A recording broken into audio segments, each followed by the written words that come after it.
किशन लाल अपने खेत के सामने बैठा हुआ था और उसने जो किसान अपने पास रखे थे वे उसके खेत में काम कर रहे थे। अरे मोहन, सुना है कि तेरे घर में जल्द ही तेरी बेटी की शादी होने वाली है। हाँ मालिक, आप बिल्कुल सही कह रहे हैं। मैं तो आज ही आपको निमंत्रण पत्र देने वाला था। सुनो, तुम्हें अगर किसी चीज की जरूरत हो तो बिना हिचक मुझे बता देना। तुम्हारी बेटी मेरे लिए भी अपनी बेटी जैसी ही है। आप सच में बहुत नेक इंसान हैं सेठ जी। तभी वहाँ गांव का मुखिया दौड़ते हुए किशन लाल के पास आ पहुंचा। अरे जल्दी चलो किशन लाल, तुम्हारी पत्नी राधा को प्रसव पीड़ा शुरू हो गई है, जल्दी चलो। इस स्थिति में तो मुझे अपनी पत्नी के साथ होना चाहिए। चलो चलो। किशन लाल दौड़ता हुआ मुखिया के साथ अपने घर आ पहुंचा। जब तुम्हारी पत्नी को प्रसव पीड़ा शुरू हुई थी तो संयोग से मैं तुम्हारे घर पर ही उनसे बातें कर रहा था। मैं दौड़ते हुए गांव की सबसे कुशल दाई को बुला लाया। वही दाई अभी कमरे में है। देखना किशन लाल, मुझे पूरा विश्वास है कि तुम्हें पुत्र ही होगा। अचानक कमरे से नवजात शिशु का रोना सुनाई दिया, जो किशन लाल और मुखिया के कानों तक पहुंच गया। देखा किशन लाल, मैंने कहा था ना, तुम्हारा पुत्र ही जन्म लेगा। कुछ देर बाद दाई नवजात शिशु को गोद में लेकर बाहर निकल आई। दाई की आंखों में आंसू थे। यह देखकर मुखिया और किशन लाल चौंक पड़े। क्या हुआ चाची, आपकी आंखों में ये आंसू क्यों हैं? हमने बहुत कोशिश की, लेकिन हम तुम्हारी पत्नी को नहीं बचा पाए, केवल पुत्र को ही बचा सके। यह सुनकर किशन लाल की आंखों में आंसू आ गए, जैसे वह दिल ही दिल में बहुत रो रहा हो। शांत हो जाओ किशन लाल, शांत हो जाओ। होने को कोई नहीं टाल सकता। अपने आप को संभालो। अब तुम एक बेटे के पिता हो। अब तुम्हें अपने बेटे की चिंता करनी है, उसकी परवरिश करनी है। अगर भाभी जिंदा होती तो वो भी यही चाहती कि तुम अपने बेटे की परवरिश अच्छे से करो। समय ऐसे ही बीतने लगा। देखते ही देखते किशन लाल का पुत्र राजू 2 वर्ष का हो गया। किशन लाल अपना सारा समय अपने खेतों में बिताता। वह गांव का सबसे धनवान व्यक्ति था। उसके खेत में गांव के अधिकतर किसान काम करके अपने परिवार का पालन पोषण करते थे।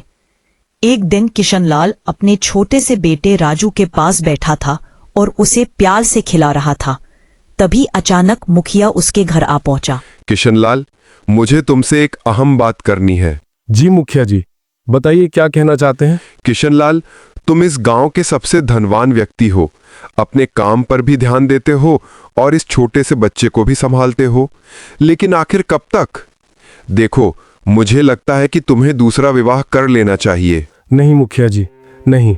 मैं अपनी पत्नी राधा से बहुत प्रेम करता था। मैं दूसरा विवाह नहीं करूंगा। मैं अपने बेटे राजू की परवरिश अकेले ही करूंगा। कौन जानता है कि उसकी सौतेली माँ उसे मन से वैसा प्यार दे पाएगी या नहीं। किशन लाल, यूं निराश मत हो। मैं एक ऐसी लड़की को जानता हूं जो साधारण परिवार से है, लेकिन बहुत गुणी और संस्कारी है। मुझे भरोसा है कि शादी के बाद वो तुम्हारे बेटे को सगी माँ जैसा प्यार देगी और अच्छे से उसका पालन पोषण करेगी। मुखिया जी, वो लड़की कौन है जिसके बारे में आप बात कर रहे हैं? मेरे घर के सामने जो बस्ती है, वहाँ काजल नाम की एक लड़की रहती है। कुछ समय पहले ही उसके माता पिता का निधन हो गया। काजल रूप से सुंदर और स्वभाव से संस्कारी है। अगर आप चाहें तो मैं रिश्ता आगे बढ़ाऊं? हाँ, मैं काजल को जानता हूँ, लेकिन मुखिया जी सच कहूँ तो मेरा राधा से गहरा प्यार था। उसके बिना किसी और औरत के बारे में सोच पाना भी मेरे लिए असंभव है। मैंने कभी ऐसा विचार भी नहीं किया। सोचो किशन लाल, जिंदगी ऐसे ही नहीं कटती। वक्त के साथ इंसान को कई फैसले लेने पड़ते हैं। तुम्हारी उम्र अभी बहुत है और तुम्हें जीवन साथी की जरूरत है। अकेले अकेले कब तक तुम राजू की देखभाल कर पाओगे? काम, खेत, परिवार सब तुम्हारे ऊपर है। अगर तुम काजल से विवाह कर लोगे तो राजू को एक माँ मिलेगी और तुम्हें घर संभालने वाली एक सच्ची संगिनी। इससे तुम अपने काम पर भी ठीक से ध्यान दे पाओगे। किशन लाल ने लाख टालने की कोशिश की, मगर मुखिया की समझाइश के आगे झुकना पड़ा और फिर कुछ ही समय में काजल उसकी पत्नी बनकर उसके घर आ गई। काजल, ये घर अब तुम्हारा है। पत्नी होने के नाते हर चीज पर तुम्हारा अधिकार है, लेकिन एक वादा मुझसे करना, राजू को कभी भी ये महसूस ना होने देना कि तुम उसकी सौतेली माँ हो। उसकी आंखों में आंसू कभी मत आने देना। काजल की आंखों में आंसू आ गए। ऐसी बातें मत करिए। मैं राजू को कभी ये एहसास नहीं होने दूंगी कि मैं उसकी सौतेली माँ हूँ। और यदि मेरी भी संतान हुई तो भरोसा रखिए मैं अपनी संतान से भी अधिक राजू से मोहब्बत करूंगी। किशनलाल के चेहरे पर मुस्कान आ गई।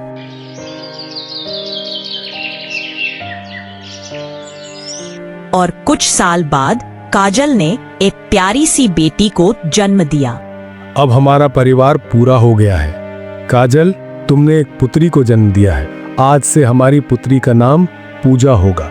दिनों के 7 साल भी गुजरते गए।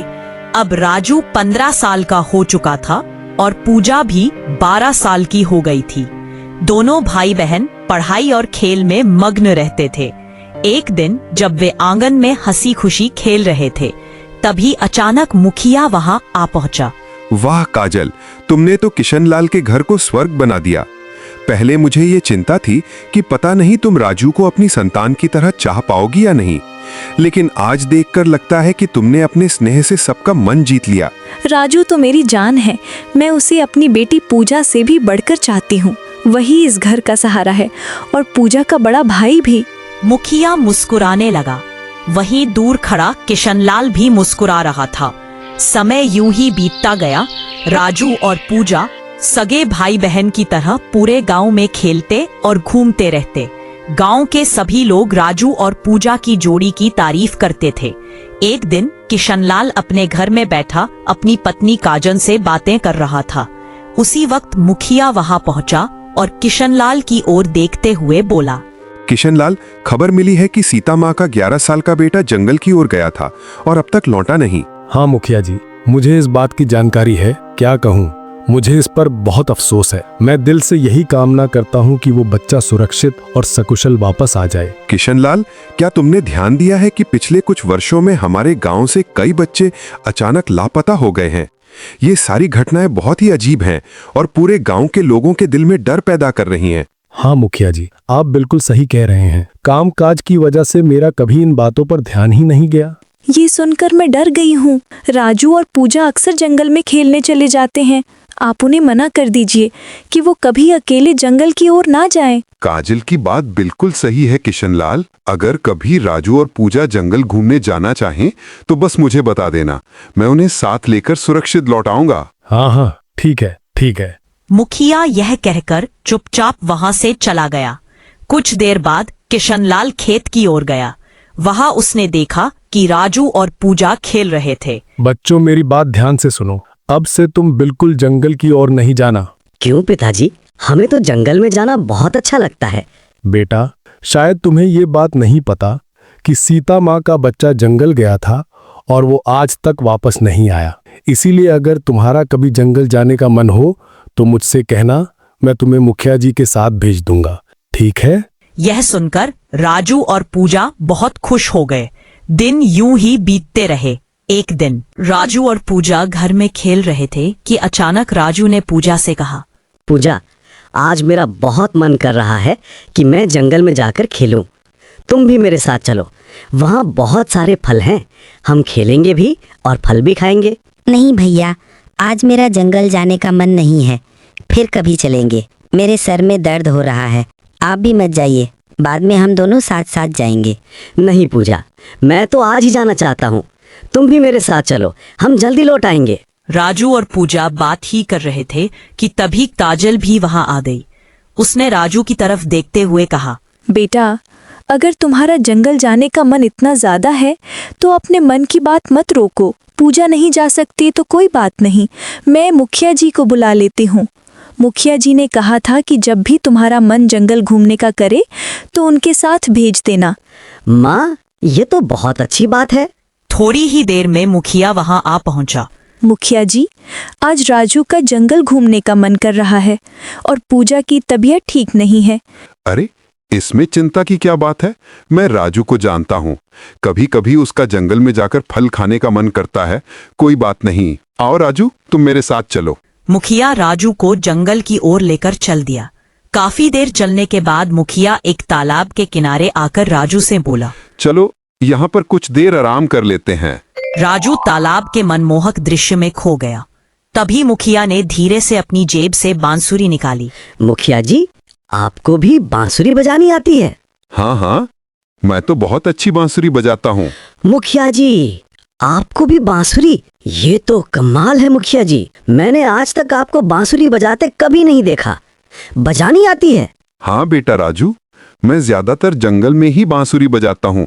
गांव में नहीं बजाता, क्योंकि डर रहता है कि लोगों को मेरी धुन पसंद ना आए और वे मजाक उड़ाएं। इसलिए मैं अकेले में जंगल आकर अपना शौक पूरा करता हूँ। अरे मुखिया जी, आप तो सचमुच बड़े माहिर निकले। मैं तो बड़ी बेसब्री से आपकी बांसुरी सुनना चाहता हूँ। जरा सुनाइए ना, आपकी धुन कैसी होती है?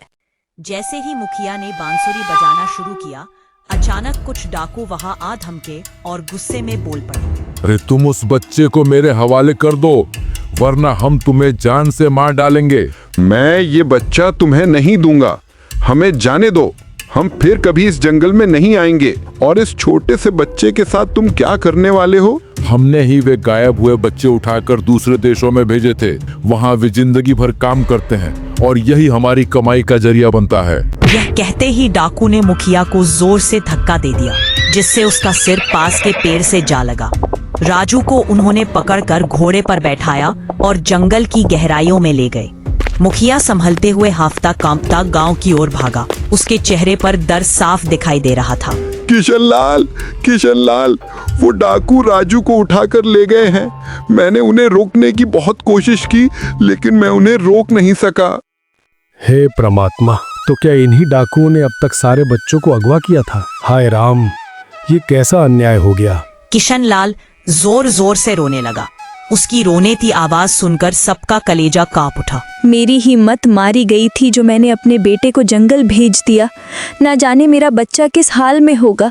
वो डाकू कहाँ गए होंगे और मेरे राजू के साथ क्या करेंगे? उधर डाकू राजू को घोड़े पर लेकर जा रहे थे।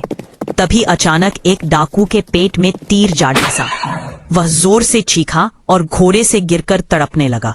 दूसरा डाकू घबरा गया और चिल्लाया, कौन है वहाँ? और तभी झाड़ियों से एक सिपाही बाहर आया, जिसने उनसे कहा, मैं राजा हरि प्रताप सिंह का सिपाही हूँ। महाराज को काफी दिनों से डाकुओं की खबरें मिल रही थी। इस बच्चे के चेहरे से साफ दिख रहा है कि तुमने इसे अगवा किया है। तुरंत उसे छोड़ दो, नहीं तो तुम्हारी भी हालत तुम्हारे साथी जैसी होगी। डाकू के चेहरे पर डर साफ झलक रहा था।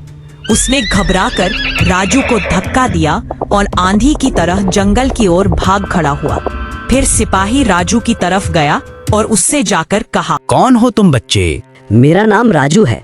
मैं अपने गांव के मुखिया जी के साथ जंगल आया था, तभी वो डाकू आ गया।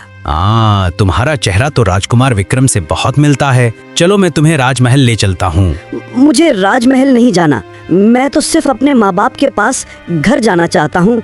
घबराओ मत, मैं तुम्हें तुम्हारे घर तक जरूर पहुँचाऊंगा, लेकिन अभी नहीं। इस जंगल में डाकू छिपे हो सकते हैं। आओ मेरे साथ चलो। राजू ने सिपाही की बात मान ली और दोनों घोड़े पर सवार होकर केशव नगर राज्य की ओर निकल पड़े। कुछ देर बाद राजू को दरबार में लाया गया, जहां राजा हरि प्रताप सिंह सिंहासन पर बैठे थे। राजू को देखते ही राजा की आंखें नम हो गई। ये कौन है? महाराज, ये लड़का राजू है। डाकू इसे अगवा करके ले जा रहे थे, लेकिन मैंने समय रहते इसे छुड़ा लिया। जब मैंने इसका चेहरा देखा तो मुझे तुरंत आपके बेटे विक्रम की याद आ गई। ये बिल्कुल राजकुमार विक्रम जैसा दिखाई देता है, जिनका कुछ दिन पहले निधन हो गया था। बेटा, मैं जानता हूँ कि तुम बहुत छोटे हो, पर जो मैं कहने वाला हूँ उसे ध्यान से सुनो। मेरा पुत्र भी तुम्हारे जैसा ही था, लेकिन वो अब नहीं रहा। मेरी पत्नी को इसके बारे में बताया नहीं गया। वो आज भी यही सोचती है कि उनका पुत्र जिंदा है। क्या तुम मेरे पुत्र की जगह ले सकते हो?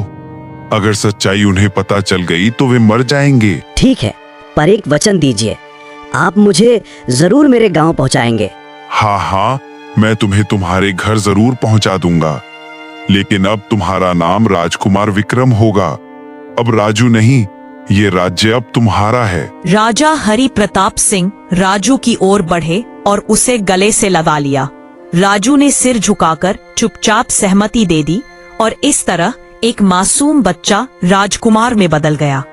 कुछ देर बाद राजा हरि प्रताप सिंह राजू को लेकर अपनी पत्नी सविता के कक्ष में पहुंचे। सविता अपने बेटे को देखकर ऐसे लग रही थी जैसे वर्षों की उदासी और प्रतीक्षा से मुक्त हो गई हो। मेरे बेटे, तुम लौट आए। मैं कब से तुम्हारा इंतजार कर रही थी। तुम्हारे पिताजी कह रहे थे कि तुम सैनिकों के साथ शिकार पर गए हो, लेकिन अब नहीं, अब तुम कहीं नहीं जाओगे। अब मैं तुम्हें अपनी आंखों से ओझल नहीं होने दूंगी। सविता की आंखों में माँ की ममता ऐसी चमक रही थी कि उसे देखकर राजू की आंखों में भी अनायास ही आंसू उमड़ आए। ठीक है माँ, जैसा आप कहेंगी मैं वैसा ही करूँगा। राजा हरि प्रताप सिंह दूर खड़े यह दृश्य देख रहे थे। उनकी आंखें नम हो चुकी थी। तभी वही सिपाही आकर उनके पास रुका। महाराज, आप क्यों रो रहे हैं? आपको तो इसी बात का डर था ना कि अगर महारानी को सच्चाई पता चल गई तो क्या होगा? ये आंसू डर के नहीं, भगवान की कृपा के हैं। ये तो खुशी के आंसू हैं सिपाही। इस बच्चे ने मेरी सहायता की है। उधर दूसरी ओर किशनलाल अपने बेटे के लापता हो जाने के गम में पूरी तरह टूट चुका था। वो चारपाई से लगकर रह गया था। आखिर कब तक आप उसे याद करते रहेंगे? आपकी एक और संतान है पूजा, वो आपको इस हालत में देखकर बहुत दुखी होती है। काजल, मैं क्या करूं? लाख कोशिश करने पर भी उस बेटे की तस्वीर मेरी आंखों से ओझल नहीं होती। मैं सच में बेबस हूँ। काजल की आंखों में आंसू आ गए। कुछ ही दिनों में किशनलाल अपने बेटे की याद में इस दुनिया को हमेशा के लिए छोड़ गया। समय बीतता गया। देखते ही देखते 10 वर्ष बीत गए। राजू अब राजकुमार विक्रम के रूप में जाना जाने लगा था। पिताजी, पिछले कुछ दिनों से मुझे अपने गांव की बहुत याद आ रही है। आपने कहा था कि अब से सब कुछ मेरा है और मैंने अपना वचन पूरा किया। मैंने कभी महारानी जी को ये महसूस नहीं होने दिया कि मैं उनका सगा बेटा नहीं हूँ। सच कहूँ तो मैंने दिल से उन्हें अपनी माँ मान लिया है। हमें पता है और हम तुम्हारा ये उपकार जीवन भर नहीं भूलेंगे। राजू, सच तो ये है कि हमारी कोई संतान नहीं है और अब तुम ही हमारे बेटे हो। मेरी महारानी तो तुम्हें अपना सगा पुत्र मान चुकी है। बस ये अलग बात है कि तुम हमें अपना मानो या ना मानो, मगर राजपाट ये सब तुम्हारा है। राजा हरि प्रताप सिंह कुछ पल के लिए रुके, फिर गंभीरता से राजू की ओर देखने लगे। इन 10 वर्षों में हम सब तुम्हारे प्रेम में ऐसे खो गए कि कभी तुम्हारी कहानी जानने की कोशिश ही नहीं की। अब बताओ राजू, तुम्हारी असली कहानी क्या है? सिपाही ने हमें बस इतना बताया था कि कुछ डाकू तुम्हें उठाकर ले जा रहे थे और उसने तुम्हें बचाया, लेकिन अब हम पूरी सच्चाई तुम्हारे ही मुंह से सुनना चाहते हैं। बताओ उस दिन क्या हुआ था? पिताजी, मेरी कहानी बहुत लंबी है। क्या आप सचमुच उसे सुनना चाहते हैं? हमारे पास तो बहुत समय है और वैसे भी अब तुम इस राज्य के उत्तराधिकारी हो। अब हमारा सारा समय तो तुम्हारी सेवा में ही समर्पित है। महाराज, राजू ने अपनी जिंदगी की वह पूरी कहानी सुनाई जिसने उसका सब कुछ बदल दिया था। सारी बात सुनने के बाद राजा हरि प्रताप सिंह कुछ देर तक मौन रहे। उनके चेहरे पर गहरी गंभीरता थी, लेकिन आंखों में एक नया प्रश्न चमक रहा था। राजू, तुम्हारी कहानी पहली नजर में साधारण लगती है, पर अगर तुम इसे एक राजा की दृष्टि से देखो तो तुम्हें अपने जीवन के कई गहरे रहस्य समझ में आएंगे। मैं कुछ समझा नहीं पिताजी, आप कहना क्या चाहते हैं? राजू, मैं तुमसे साधारण बात नहीं कर रहा हूँ। एक राजा की तरह सोचो। ये पूरा राज्य तुम्हारा है, हर गुप्तचर तुम्हारे आदेश में है। तुम अब एक साधारण युवक नहीं रहे। फैसले लेने की जिम्मेदारी अब तुम्हारे कंधों पर है। इतना कहकर राजा हरि प्रताप सिंह वहां से चले गए। राजू वही खड़ा रह गया, गहरी सोच में डूबा हुआ। उसके मन में जैसे कोई पुरानी याद फिर से जाग उठी थी, एक ऐसी स्मृति जो वर्षों से कहीं गहराई में दबकर रह गई थी। हाँ पिताजी, सही कहते हैं। मेरी कहानी देखने में तो साधारण लगती है, लेकिन इसके भीतर कुछ ऐसा है जिसे अब तक मैं जान नहीं पाया।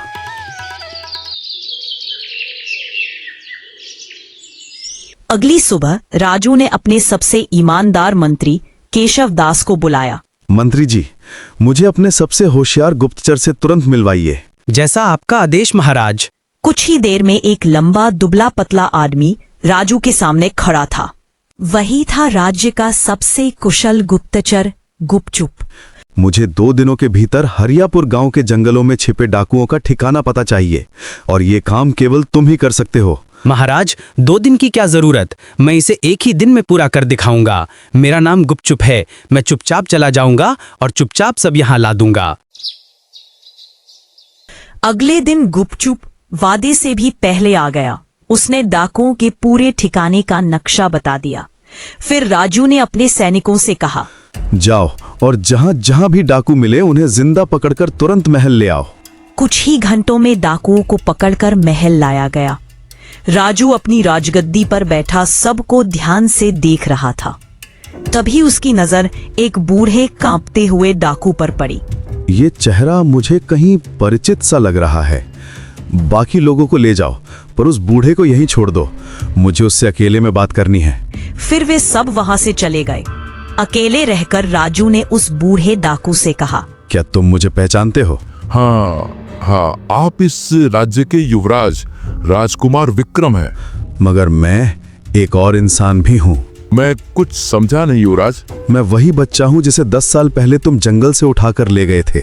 ये कैसे मुमकिन है? अगर अब भी तुम्हारे मुंह से एक भी झूठ निकला तो मैं तुम्हारी गर्दन तुम्हारे धड़ से अलग कर दूंगा। सच्चाई बताओ, तुमने हमारे गांव के बच्चों का अपहरण किसके इशारे पर किया? जब तक गांव का कोई बंदा दगा देने वाला ना हो, कोई भी साधारण डाकू ये काम कैसे कर सकता था? बताओ। फिर वो डाकू राजू को सारी बात विस्तार से बताता है। डाकू की बात सुनकर राजू को बहुत गुस्सा आता है। फिर वो गुस्से में डाकू से कहता है, ये क्या बकवास कर रहा है तू? मैंने कहा था कि आपको मेरी बात पर भरोसा नहीं होगा। देखिए, अगर मेरी बात पर भरोसा नहीं है तो अपने किसी आदमी को गांव भेज दीजिए, वो तो पता लगवा लेगा कि मैं सच बोल रहा हूं या फिर झूठ। सच अपने आप आपके सामने आ जाएगा। राजू का चेहरा सख्त और गंभीर था। उसके भीतर जैसे कोई तूफान उठ खड़ा हुआ हो। यह कोई साधारण बात नहीं थी, बल्कि कोई गहरा और खतरनाक खेल लग रहा था। उसकी आंखों में आग सी भड़क उठी थी। आप सही कह रहे थे पिताजी। जब मैंने एक राजा बनकर सोचना शुरू किया तो मुझे अपनी ही कहानी में रहस्य नजर आने लगे। जब तुमने मुझे अपनी कहानी सुनाई थी बेटे, तभी मुझे कुछ शक हुआ था। पिताजी, हमें धोखा देने वाला कोई और नहीं बल्कि हमारे गांव का ही मुखिया है। उसने बांसुरी बजाकर डाकुओं को बुलाया था ताकि वे मुझे अगवा कर सकें। हमारे गांव में जितने भी बच्चे अगवा हुए हैं उन सब के पीछे भी वही मुखिया है, क्योंकि वे डाकू उसी के भाई हैं। और पिताजी, इन सब में मेरी माँ काजल भी शामिल थी। मेरे पिता किशनलाल गांव के सबसे अमीर आदमी थे। उसी लालच में उन्होंने मिलकर मेरी माँ को मार दिया, जिसका कोई कसूर नहीं था। बाद में मुखिया ने मेरे पिता की दूसरी शादी काजल नाम की औरत से करवा दी ताकि वो सारी दौलत हड़प सके। ये बहुत भयानक खेल था और अब मेरी बहन की शादी उसी मुखिया के बेटे से होने जा रही है।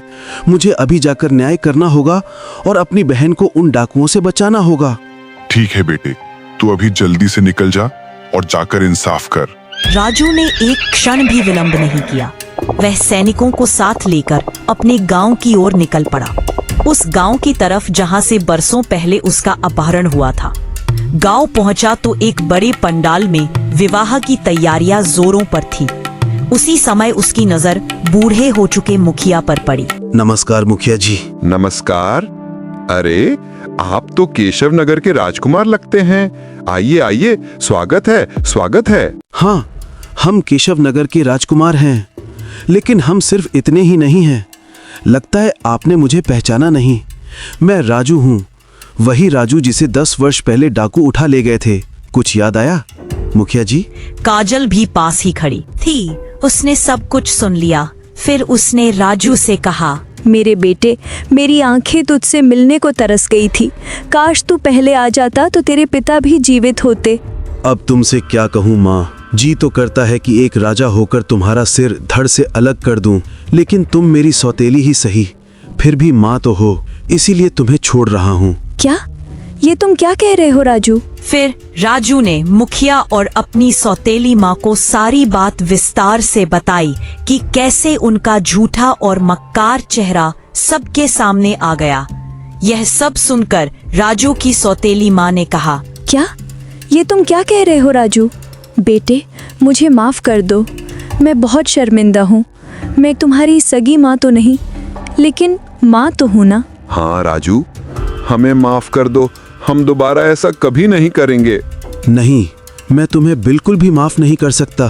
तुम लोगों ने पैसे की लोभ में पहले मेरी सगी माँ को मार डाला, फिर मेरे पिताजी को भी खत्म कर दिया, और गांव के मुखिया ने पता नहीं कितने मासूम बच्चों को अपहरण करके उन्हें दूसरे देशों में बेच दिया। सैनिकों, इन सबको गिरफ्तार करो।